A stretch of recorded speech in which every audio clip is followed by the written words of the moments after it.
Halo semuanya, kembali lagi dengan sertifikasi SBUJK. Kali ini kita akan membahas mengenai SKK konstruksi syaratnya.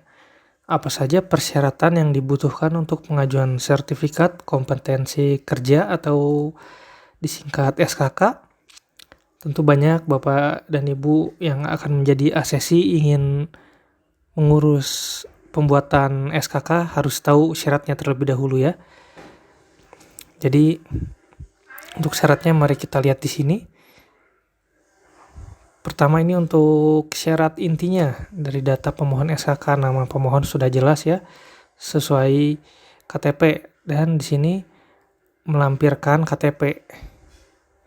Pastikan juga nick-nya nanti harus dicek.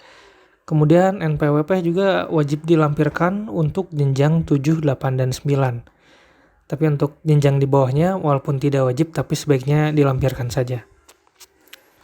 Kemudian memiliki akun klien Siki atau e-simpan jika sudah memiliki SKT atau SKA LPJK. Jadi jika sudah punya SKT yang lama, Bapak Ibu yang ingin membuat lagi SKK harus memiliki atau kalau lupa meriset lagi akunnya supaya bisa login untuk melakukan pendaftaran pengalamannya. Kemudian dipastikan memiliki nomor HP yang terdaftar di WhatsApp dan aktif bagi pemohon SKK. Kemudian email yang pastinya.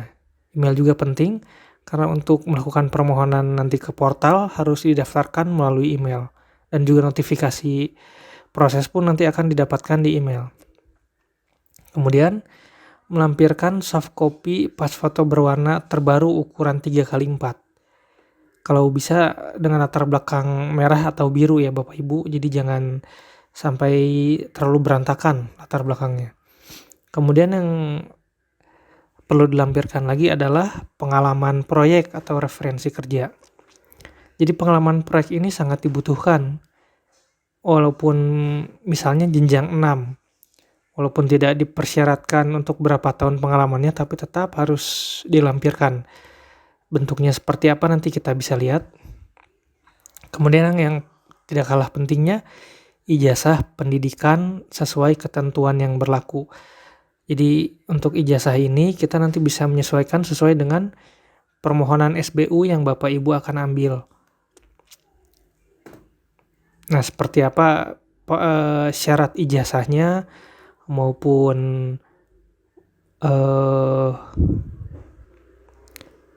lama tahun lulusnya itu kita bisa lihat dari permohonan SBU-nya. Jadi misalkan di sini untuk permohonan SBU kualifikasi kecil ya Bapak Ibu, kelas kecil. Misalnya Bapak Ibu ingin SKK-nya ini dijadikan sebagai syarat untuk permohonan SBU. Misalnya untuk BG01 gedung hunian dan misalnya yang keduanya untuk jalan. Nah, jadi yang diperlukan itu SKK-nya adalah misalnya tadi jenjang mohon maaf untuk kualifikasi kecil. Misalnya tadi untuk kualifikasi kecil SBU-nya jadi dibutuhkan jenjang 6. Jadi SKK untuk PJT maupun PJSK-nya harus ada di antara dua ini. Jadi misalnya PJT-nya gedung dulu ya Bapak Ibu ya. Jadi kalau PJT-nya kualifikasi kecil itu gedung, kita harus cari minimal jenjang 6 untuk arsitektural atau gedung. Jadi kita bisa pilih ya, kita coba yang paling mudah dan umum yaitu SKK gedung ya daripada arsitektural. Arsitektural gedung. Misalnya untuk PJT itu jenjang 6. Jadi kita bisa lihat di sini ada beberapa pilihan ini. Nah, ini bisa dipilih manajer lapangan pelaksanaan pekerjaan gedung, kepala pengelolaan lingkungan bangunan gedung, dan lainnya. Jadi bisa dipilih salah satu dari SKK gedung ini. Misalnya kita pilih pengawas pekerjaan struktur. Nah, kita harus tahu ini yang dipersyaratkan itu untuk ijazahnya dan pengalamannya seperti apa. Jadi untuk jenjang 6 pengawas pekerjaan struktur bangunan gedung utama itu termasuk kualifikasi teknisi atau analis, subklasifikasinya gedung seperti tadi dipersyaratkan di sini ya.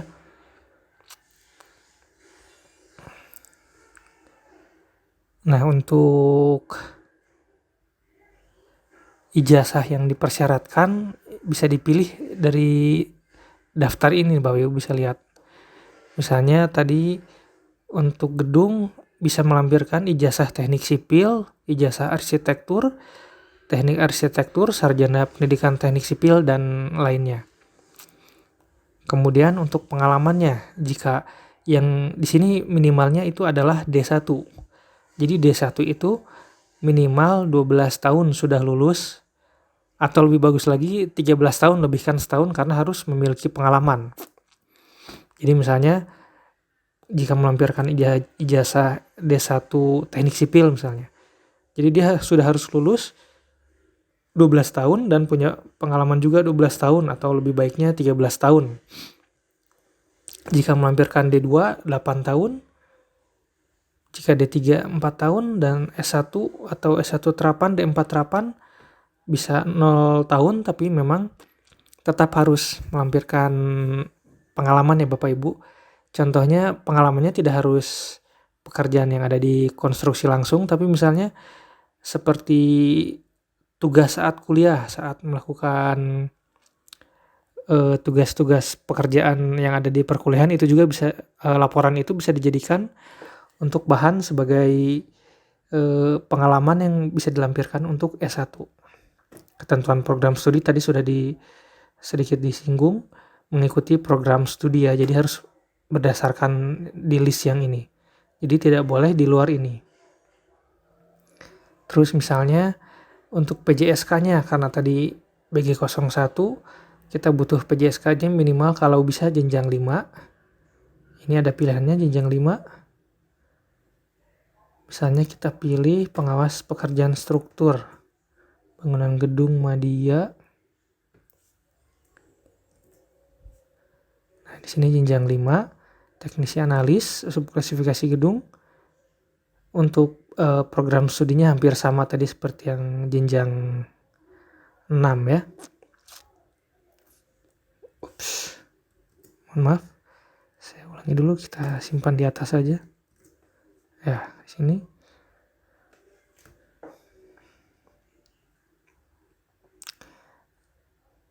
Untuk ijazah pendidikan tadi hampir sama, kemudian syarat ijazah pendidikan yang bisa dilampirkan. Nah, kalau untuk jenjang 5 hampir semua untuk permohonan SKK itu jenjang 5 minimalnya SMA dengan syarat kelulusan dan pengalaman sudah ada 12 tahun, lebih baik lagi 13 tahun dilebihkan supaya aman, tapi tidak mengikuti program studi jika yang dilampirkan SMA.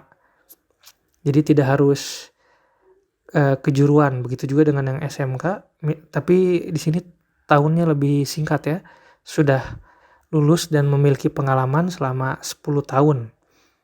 Jadi tidak harus SMK teknik sipil atau STM, yang penting dia memiliki ijazah SMA atau SMK, bisa mengajukan untuk jenjang 5 SKK gedung. Nah, jika untuk D1 atau SMK plus bisa juga jika sesuai mengikuti prodi. Tapi di sini enaknya dia lulus dan memiliki pengalaman minimal 8 tahun sampai di tanggal pengajuan. Bagaimana dengan D2 dan 3? D2 minimal 4 tahun tapi dia harus mengikuti program studi, misalnya teknik sipil atau arsitektur ya. Dan D3 juga sama, tapi dia tidak perlu melampirkan pengalaman pekerjaan seperti yang di tingkat di bawah ijazah di bawah pendidikannya ini. Jadi dia cukup melampirkan seperti bukti laporan saat kuliah misalnya. Nah, sekarang untuk bagaimana dengan PJSK untuk jalan, misalnya untuk jalan dibutuhkan itu SKK-nya jalan atau landasan udara. Jadi kita harus cari lagi di sini ijazah apa yang bisa dipakai. Jalan itu minimal PJSK jenjang 5 sebaiknya Bapak Ibu ya. Tadi sama bisa dipilih jenjang 5. Di sini ada apa saja. Misalnya Bapak Ibu ingin memilih pelaksana lapangan pekerjaan jalan media jenjang 5.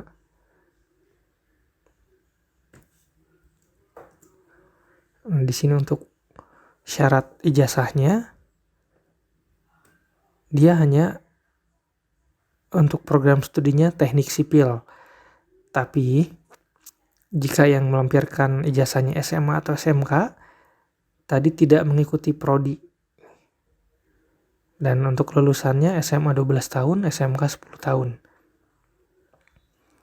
Jika itu D1 atau SMK plus yang teknik sipil, bisa 8 tahun mengikuti prodi jika memang itu teknik sipil. Untuk D2 minimal 4 tahun, dan D3 sama tadi 0 tahun. Tapi yang D2 dan D3 harus mengikuti program studinya yaitu teknik sipil. Ya, jadi kurang lebih seperti itu Bapak Ibu untuk persyaratannya. Nah, untuk pengalaman proyeknya sendiri sebenarnya tidak ada format khusus, bisa meminta dari perusahaan tempat Bapak Ibu bekerja, misalnya dinas atau perusahaan konstruksi. Nanti bisa diberikan info seperti tadi, misalnya dibutuhkannya kalau SMA 12 tahun, jadi pastikan pengalaman proyek atau referensi kerjanya minimal sudah bekerja di bidang tersebut selama 12 tahun untuk jenjang 5 maupun jenjang 6 tadi ya. Nah, untuk permohonannya sendiri, ini sebelumnya kalau dipastikan juga jika Bapak Ibu ingin mengajukan sertifikasi, namun misalnya sudah pernah memiliki SKT atau bahkan sudah punya SKK, Bapak Ibu harus pastikan dulu jika ingin digunakan sebagai syarat untuk SBU, tidak boleh merangkap atau sudah terikat bekerja di perusahaan.